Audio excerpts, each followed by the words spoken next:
Bueno, Scioli, ¿cómo le va? Bien, un gusto compartir esta charla contigo, Nacho. Lo mismo digo. ¿Cómo ve el escenario político actual, más allá de la economía? Más que el escenario político, veo la realidad de la gente. Recién vengo de Ituzaingó, un encuentro con familias, ¿no es cierto?, de clase media, jubilados, jóvenes, un denominador común. No aguantamos más, basta de tarifazo, la situación es insoportable. Comerciantes que hacían referencia a la tasa de interés, lo que es un descubierto en un banco, alrededor del 100%. Unas pymes que agonizan, un calvario para nuestros jubilados y fundamentalmente ante el único camino que nos plantea el gobierno, es mi responsabilidad, mi compromiso con los 12 millones argentinos que me acompañaron con su voto de confianza, renovar ese programa de gobierno que tiene que ver con la agenda de desarrollo, que está reflejado en el otro camino, en lo que yo he hecho referencia públicamente y también está plasmado en un libro que tengo la oportunidad de presentar los días pasados. El anterior fue en Cañuelas.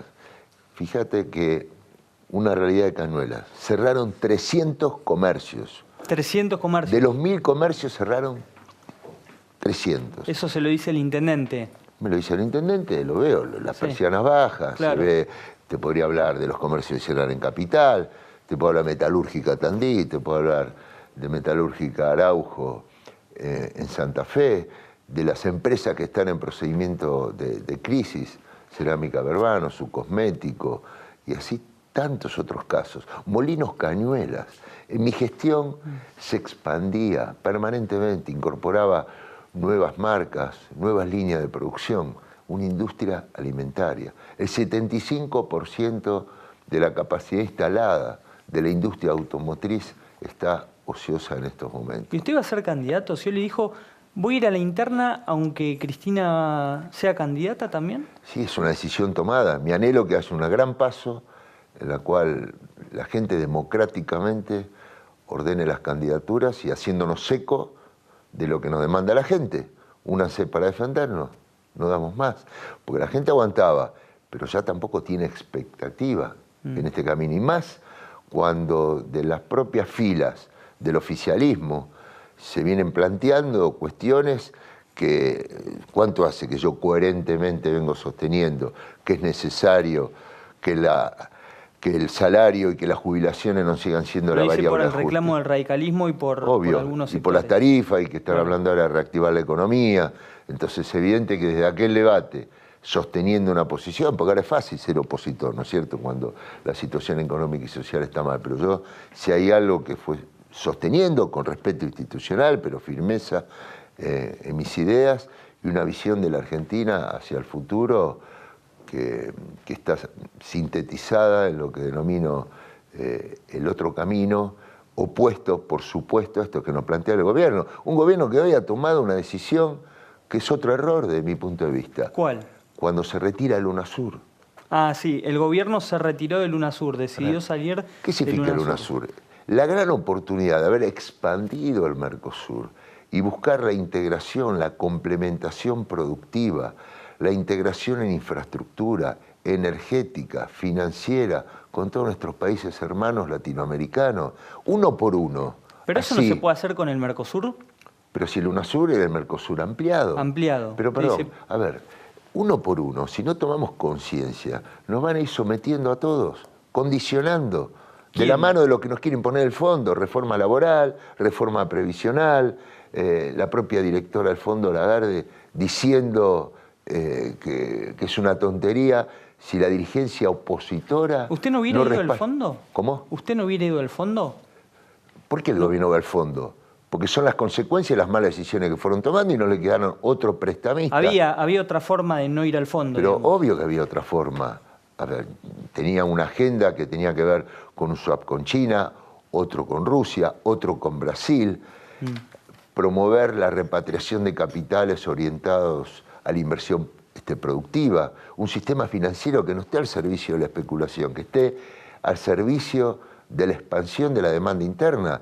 Te doy un ejemplo, los créditos SUBA. Antes eran los créditos Procrear, hoy son los créditos SUBA, que son confiscatorios para el salario de una familia. Entonces, no es que viene el fondo, que aparentemente son tasas más accesibles, son las tasas más caras por las condiciones que nos quiere imponer. Y yo le pido al gobierno, que ya que tiene tan buena relación con el Fondo Monetario Internacional y con su directora Lagarde, que tiene que dejar este tema solucionado ya, de reprogramar la deuda y cambiar el programa de ajuste por un programa de desarrollo, porque esto debe ser una cuestión ya argentina que supera el próximo ciclo democrático, si va a ganar un gobierno o el otro. Yo estoy absolutamente convencido que la gente, después de este deterioro que viene teniendo la clase media, los independientes, los trabajadores, los jubilados, va a buscar una alternativa. Usted plantea que el gobierno se anticipe a lo que algunos opositores dicen: cuando asumamos tenemos que cambiar este acuerdo con el fondo. Usted dice que lo haga el gobierno. Que lo haga el gobierno, y seguramente vamos a estar muchos de acuerdo. Yo estoy dispuesto a acompañar al gobierno, un planteo, y seguramente otro dirigente también. No se puede esperar, no puede asumir un nuevo gobierno inmediatamente encontrarse con un cronograma de vencimiento de más de 20.000 millones de dólares inmediatamente. Fragilidad en el Congreso va a tener, sea absolutamente. Quien sea presidente. Entonces ahora es el momento de reprogramar, pero no los plazos solamente, Ortelli. Esto mucho va más allá. Claro. Si no crecemos, como hizo Portugal, que en un momento se le plantó y le dijo del sentido común, si no recuperamos el poder adquisitivo de los salarios, las jubilaciones y el mercado interno, y le damos cierta protección a nuestros sectores productivos que hoy han quedado desamparados porque volvimos a importar lo que habíamos empezado a fabricar acá, la caída en el sector textil. Hay una industria del calzado, por ejemplo, que yo, en mi gestión, en los tantos parques industriales que había inaugurado, había batido récord de producción. Acaba de cerrar y despedir a 130 trabajadores. Esta es la realidad. Y ahí es donde tenemos que poner el esfuerzo, en una simplificación y una reducción de impuestos.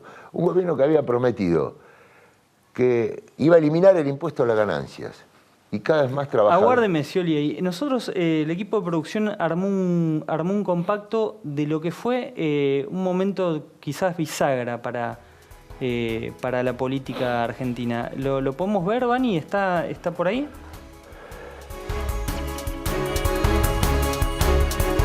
Cuando él ha manifestado, cosa que no ha dicho aquí en su primera intervención, que va a levantar el cepo, que va a dejar librado el tipo de cambio, eso yo quiero decirle a cada trabajador que representa un recorte en el salario real. Yo quiero decirle a cada pyme que cuando abrimos la economía esto genera un peligro para el conjunto, y a cada familia y a cada jubilado, trayendo inversiones productivas, no trayendo la receta del Fondo Monetario Internacional que parece que nos presta dólares baratos y después, ¿quién lo paga? La desocupación, la destrucción del aparato productivo. Cuando hay ajuste, cuando hay devaluación, cuando hay endeudamiento, hay destrucción de empleo, y es lo que genera desigualdades que promueven la violencia. Todavía estoy esperando la respuesta con respecto a quién va a pagar los costos de la gran devaluación cuando libera el tipo de cambio, levante el cepo y empieza a sacar los subsidios. Que si el cambio es el que propone Macri, un cambio que significa volver a retirar el Estado para que de vuelta se beneficien unos pocos de la especulación, detrás del cambio hay una gran mentira. La palabra cambio puede entusiasmar, motivar, pero cuando se le saca el velo al cambio aparece esto: el libre mercado, el ajuste, la devaluación, el endeudamiento. Gerentes de empresas extranjeras que lo tiene como referente en cada una de las áreas que hemos recuperado para los intereses argentinos y la soberanía nacional. Bueno, le voy a ser sincero, Scioli, cuando fue este debate, estaba la discusión, bueno, también puertas adentro del Frente para la Victoria, el kirchnerismo se había sobregirado y la verdad que había instalado una campaña del miedo. Entonces, el debate quedó enmarcado en eso, y tal vez lo que usted planteó ahí no se terminaba de ver. Muchos, me incluyo, creíamos que formaba parte de esa campaña del miedo. ¿Qué le pasa cuando ve esto? Hubiese preferido equivocarme, por el bien del país, pero sabía muy bien en esta convicción que tiene el presidente de que la variable de ajuste, el salario y pagándole a los fondos buitre iban a venir inversiones y dejando librado el mercado y subiendo impuestos iba a poder recaudar más y una serie o liberando el precio de las tarifas, porque, a ver, entre dejar las tarifas congeladas y aumentarlas al 2000%, había un camino intermedio. Seguramente hoy, a la luz de esto, puedo decir que soy el ganador retroactivo del debate. Quizás en algún momento, en ese momento no se interpretó o había una contracampaña que tenía que ver, bueno, nos quieren asustar, no, quería advertir, pero en esta campaña yo iba a poner mi mayor esfuerzo, porque ya me exime de mayor opinión eso, no me preguntes ahora a ver qué va a salir en la quinela el domingo, pero ¿qué te quiero decir con esto? Estudié los temas y sabía muy bien que los problemas pendientes... Usted es amigo del presidente, ¿no? Lo conoce hace mucho. Yo separo la relación personal de la lucha de ideas. Esto me lo enseñó el padre de la democracia, don Raúl Alfonsín. Y yo discuto ideas, una visión del país, de qué manera abordar los temas. Y cuando vemos el contexto internacional, donde el mundo se ha puesto más proteccionista, evidentemente se toman decisiones que cada vez nos están condicionando más. Y este tema del UNASUR seguramente tiene que ver con eso. En algún momento, Scioli, volviendo al tema de los 30 años que hace que lo conoce Sí. al presidente, ¿se sintió defraudado por alguna actitud del gobierno de Macri, no tanto de Macri, a nivel personal? No, a nivel personal Usted yo no mezclo las cosas. Cuando perdió estuvo 2 años sin intrometerse en las decisiones del presidente. ¿Usted? No, porque me parecía que como admití la derrota inmediatamente para bregar por la paz social y me enseñó el mundo del deporte. Uno gana y a veces aprende. Cuando perdés, aprendés. Entonces siempre tuve una actitud de respeto institucional. Tuve en el traspaso, cuando fue la ceremonia de asunción de mando de él, tuve el traspaso con la gobernadora Vidal. ¿Le puedo hacer una pregunta de ese traspaso, de esa sesión en el Congreso, creo que fue? Sí. ¿Es cierto que Elisa Carrió, en ese traspaso, le agradeció a usted por haber aceptado la derrota rápidamente aquella noche del balotaje? Sí, que contribuía a la paz social. ¿Le dijo eso? Sí, porque había mucha tensión en la calle. Y yo no quería poner en vilo a la Argentina. Siempre mis decisiones están inspiradas, no en una cuestión personal. Como ahora algunos me dicen, ¿vas por la revancha? No, no es un tema personal. A mí la vida nunca me moviliza, ni el odio, ni la bronca, ni el rencor.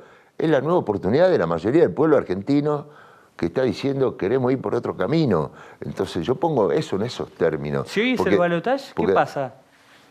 Bueno, no tengo duda que ante esta realidad y ante estos antecedentes, seguramente quien emerja de ese gran paso que configure la unidad del arco opositor y para el cual yo estoy trabajando, seguramente va a ser el próximo presidente. Hay quienes dicen que Cristina no le ganaría en un balotaje a Macri, que otro candidato del espacio Unidad Ciudadana sí.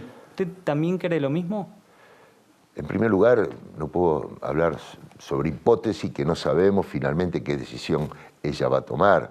Y también tendrá mucho que ver los próximos meses el curso de la economía y la agenda del país. Las elecciones siempre ese voto indeciso se define sobre el final de la campaña. Muchos meses antes seguramente era otro el posible presidente, era Sergio. Más cerca de la elección era yo y a último momento, bueno, la palabra cambio, lo que yo advertí ahí, entusiasmó, generó expectativa, pero ¿qué es lo que se venía detrás del cambio? Mirá qué regalito, lo que tenemos por delante. ¿Y usted ahora qué palabra usa en vez de cambio? El otro camino. El otro camino. Porque es una palabra que tiene que ver con, que es en contraposición a los que nos sigue planteando el gobierno y hasta el propio Fondo Monetario Internacional, elogiando que a la Argentina las cosas están yendo bien. Yo pregunto, ¿le va bien a la Argentina con 13 millones de pobres, 2 millones de desocupados, una clase media que se ha deteriorado su calidad de vida? Cristina dejó muchos. Pero dejó un país desendeudado. A ver, y sobre eso había pero con una inflación galopante. Y ahora es el doble, dale. Y con un retroceso ahora en el Producto Bruto, y con las empresas que valen la mitad, y con el salario que vale menos de la mitad en dólares. Te respondo, desde el punto de vista ¿Su económico. modelo va a ser parecido al de Cristina? Cristina y yo soy yo. Es decir, a ver. No, porque eso muchos es hablan del obvio. Ministerio de la Venganza. No, perdóname, si te lo vuelve acabo de Cristina... decir antes. Si hay algo que en mi vida puedo dar testimonio, que jamás en el uso del poder nadie puede decir, y vos sos un gran profesional joven, pero una gran experiencia, si alguna vez en alguna charla privada o pública, alguna entrevista profesional, vos me escuchaste hablar mal de un dirigente, operar a alguien, decir una cosa por otra. De ninguna manera.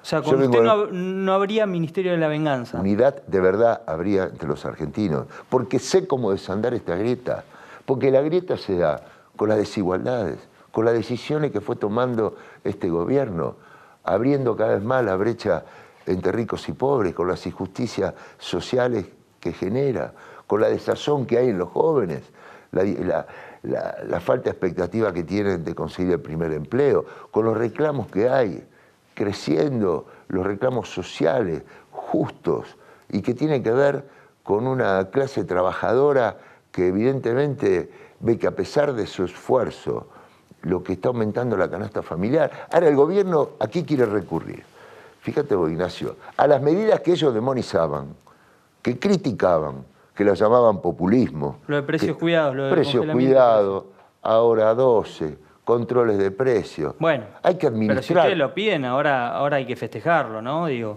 si estábamos pidiendo pero un congelamiento... llegan tarde y mal. Tenían que haber... Tarde y mal. Sí, tenían que haber abordado las causas profundas. Porque el gobierno mismo, Nacho, es el que genera inflación. Cuando te sube el combustible, lo que se lo sube. Cuando te sube el transporte. Cuando te dolariza las tarifas de servicios públicos. Hay que desdolarizar ya las tarifas. ¿Desdolarizar? Obvio. Hay que desdolarizar, retrotraer, segmentar, abrir los costes de las empresas de servicios públicos. Que el Estado tenga un control real. ¿Cuál sería su ministro de Economía, Scioli? ¿Sería Miguel Bain? ¿Sería Batakis? Me acuerdo de... Yo tendría un gobierno con un perfil en todo el gabinete absolutamente productivista.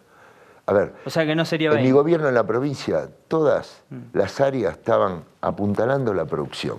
Estaba el Ministerio de Educación para educar para el mundo del trabajo. Estaba el Ministerio de Infraestructura para generar competitividad en los costos. A ver qué camino, a ver qué acción podíamos llevar adelante. Estaba el Banco Provincia, ahí tenés el fiel ejemplo. El Banco Provincia daba microcréditos, créditos fuerza productiva, la empresa de leasing, todo para facilitar la expansión de la economía. Yo ahora voy a fábricas y me encuentro, me decía el otro día en un parque industrial, ¿ves esa máquina, Daniel? Bueno, la adquirimos con leasing en tu gobierno, porque íbamos a ampliar la línea de producción. Y la tenemos ahí, bajo tierra, paralizada. ¿Comprende? Entonces, esto es lo que hay que volver a poner en marcha. ¿Y por qué la gente no los eligió más, Daniel, en 2015? Hubo un punto y medio de diferencia contra una propuesta que te decía, lo que tenés no lo vas a perder. Las tarifas no te las voy a aumentar. Les mintieron es mentira que voy a devaluar. Bueno, sí, pero más allá de lo que pueden haber dicho en campaña, sí. Ortelli, yo lo que evalúo son los resultados. Y a 3 años y medio de gobierno ya tenemos estos resultados. Que, bueno, el gobierno ahora pone tu mayor esfuerzo, diciendo, estamos poniendo los pilares, las estructuras para que después estemos mejor. ¿Hablaría con Macri en este momento? Ya hay opositores que no le atienden el teléfono al presidente. ¿Usted hablaría con Macri? Yo soy una persona respetuosa y de diálogo, hablo con toda la dirigencia política, no solamente del peronismo o de todos los partidos que adhieren a este frente que estamos impulsando, sino también con dirigentes de la oposición, con quien tradicionalmente tuve siempre un buen vínculo, a partir cuando fue presidente del Senado y también allí pude entablar relaciones con quienes no son gobernadores o legisladores. Y el presidente sabe muy bien cuál es mi visión de las cosas y cuáles son mis ideas, que evidentemente, si ahora hay una reacción, y ojalá por el bien del país y por el bien de la gente le encuentren la vuelta, ojalá le encuentren la vuelta. Yo soy muy escéptico, porque trae todo esto, ¿quién está? El fondo, que quiere el equilibrio fiscal como sea, que le exige reformas laborales, que exige todo lo que sabemos que pasa en ese mundo. Ahora están buscando la manera de controlar la inflación, de esta manera, con los controles de precios, no sé qué decisiones a partir del planteo que ha hecho el radicalismo finalmente van a tomar. Sí. Bueno, Lourdes, sí. Me gustaría preguntar acerca de, bueno, 4 días después de que usted anunció que iba a ser precandidato, aparece una denuncia contra usted por lavado a través de la empresa Capanone. Es sobre simulación de alquileres y reformas de Villa Lañata, así lo denuncia la abogada Silvina Martínez, que trabaja con Margarita Stolbizer. Y también quería preguntarle por esa denuncia y también por las otras denuncias que la mega causa, digamos, que está en La Plata, que fue producto de una denuncia de Elisa Carrió. Bueno, ¿qué puede decirnos usted acerca de esas denuncias? Yo sé que ha declarado que no había pagado dádivas y demás. Esa causa ha sido elevada, o por lo menos tenía un pedido de elevación a juicio del año pasado. Tiene un pedido de sobrecimiento también de mi parte, y como yo he hecho el primer momento, dije, todas estas cuestiones las voy dando la respuesta en los ámbitos correspondientes, porque es obvio que estamos viviendo una judicialización de la política, pero quienes hemos tenido una responsabilidad ejecutiva tenemos que estar siempre a disposición de aclarar lo que haya que aclarar. ¿Usted cree que hay una judicialización de la política? A ver, ustedes mismos antes estaban dando un informe de lo que está pasando en Dolores y todas esas. Es evidentemente que hay acciones de servicios paralelos, estas organizaciones oscuras que aparentemente operaban y están operando de esta manera. ¿No ¿Pero es lo ve cierto? al presidente Ahora, detrás de eso, Scioli? ¿Cómo? ¿Usted lo ve al presidente detrás de eso? No me consta nada de eso. No creo que tiene una tarea tan importante. No me imagino detrás de eso. No. A ver, para mí la política no vale todo, Nacho. Yo no soy de lo que se victimiza, empieza a decir, uy, está fulano detrás de esto. No. Actúo con responsabilidad. Yo soy la persona en Argentina que ha ocupado los cargos institucionales más importantes del país. Fui 2 veces diputado nacional, ministro de Turismo y Deporte, vicepresidente de la Nación, 8 años gobernador, perdí una elección presidencial por 1,5 puntos. Soy precandidato a presidente, tengo que tener mucha responsabilidad cuando emito una opinión. Y la política también hay que humanizarla un poco más. No puede ser el vale todo, destruyo al otro a ver si a mí me va bien. No. Yo creo que lo que se viene necesita lo mejor de cada mujer y hombre en nuestra democracia. Y las mejores ideas, y nutrirnos porque es tan complejo lo que tenemos por delante.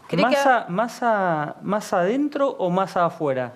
La convocatoria que hemos hecho en el último congreso del Partido Justicialista ha sido muy clara. Y ayer yo estuve en la provincia de Formosa con el presidente del Congreso, el gobernador Gildo Infran. Bueno, pero a ver, son decisiones tampoco, es decir, están abiertas, el Partido Justicialista va camino a constituir un gran frente con los partidos que integran Unidad Ciudadana y abiertos también a otras fuerzas políticas, haciéndonos eco de lo que nos está pidiendo la gente, que a una alianza de gobierno podamos contraponerle y tengamos una alternativa, una opción, que yo le reflejo en este otro camino, con la integración de distintas fuerzas políticas y los que aspiren a conducir el país en esas pasos obligatorias, simultáneas, puedan ordenarse la candidatura. Es decir, la convocatoria... Usted es Unidad Ciudadana, usted por afuera no. Yo soy peronista y el peronismo va camino a hacer un frente con los partidos hoy que integran Unidad Ciudadana y anhela también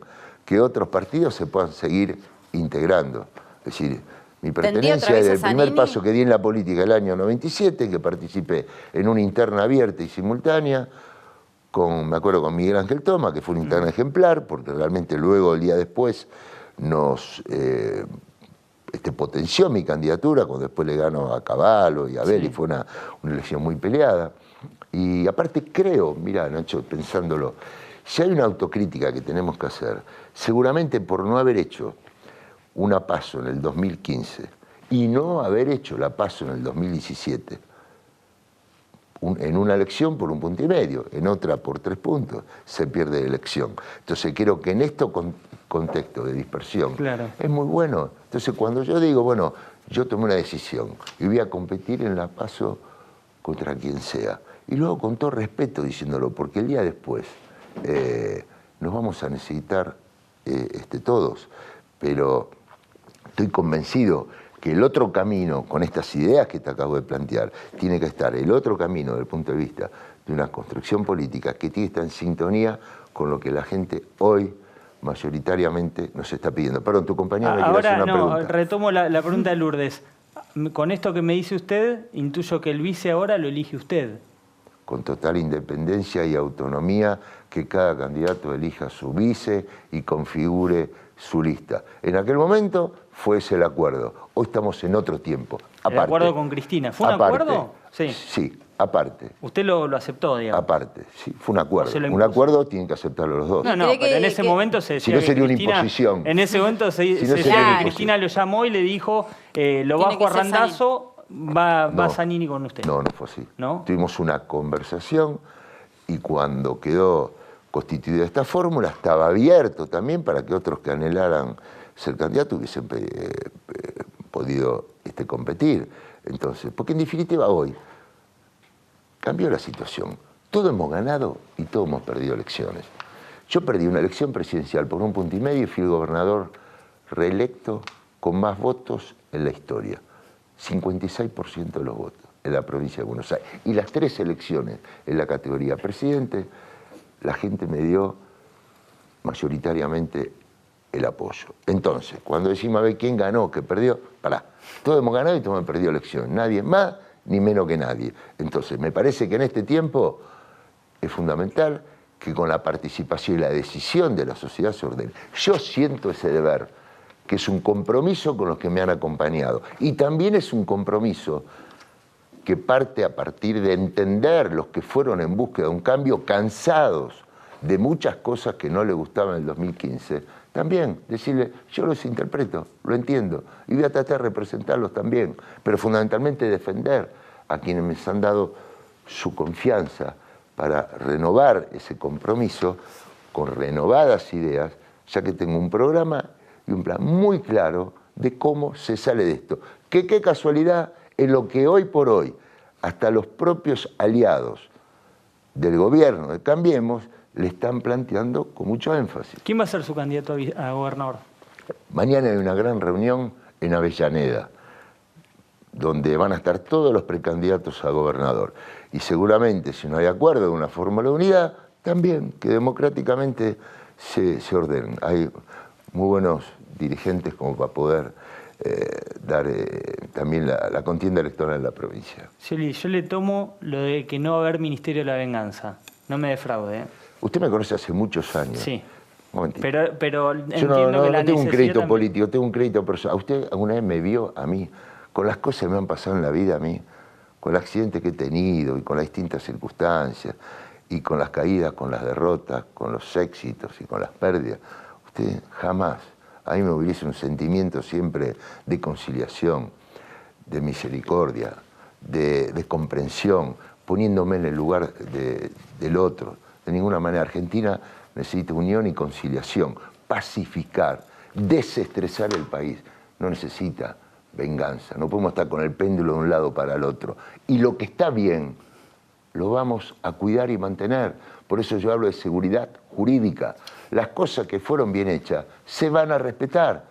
A ver, si hay inversiones en Vaca Muerta, si hoy vemos mayor conectividad aérea, si hoy tenemos un transporte como el caso de Metrobús, si hay una agenda de energías alternativas, si hay obras. Pero bueno, ¿por qué no se van a respetar?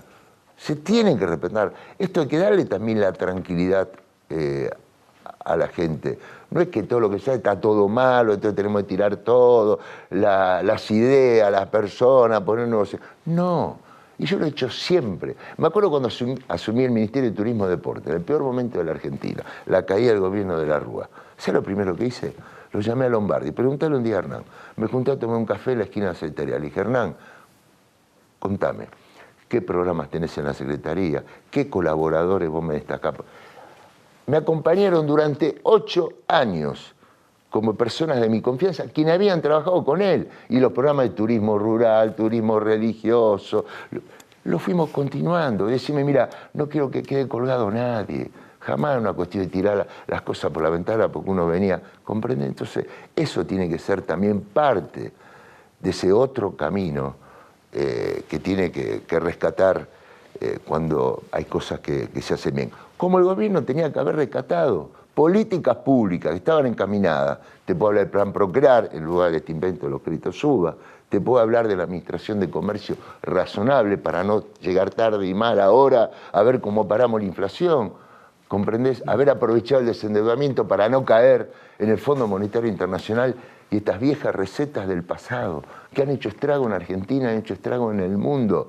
A Grecia lo mandó a la ruina, a Portugal un poco más lo manda a la ruina, hasta que hubo un primer ministro que se plantó, que se llama Costa y le dijo, basta, tenemos que cambiar el programa. Y aceptaron y lo cambiaron. Y yo creo que como política de Estado no podemos esperar a un nuevo gobierno.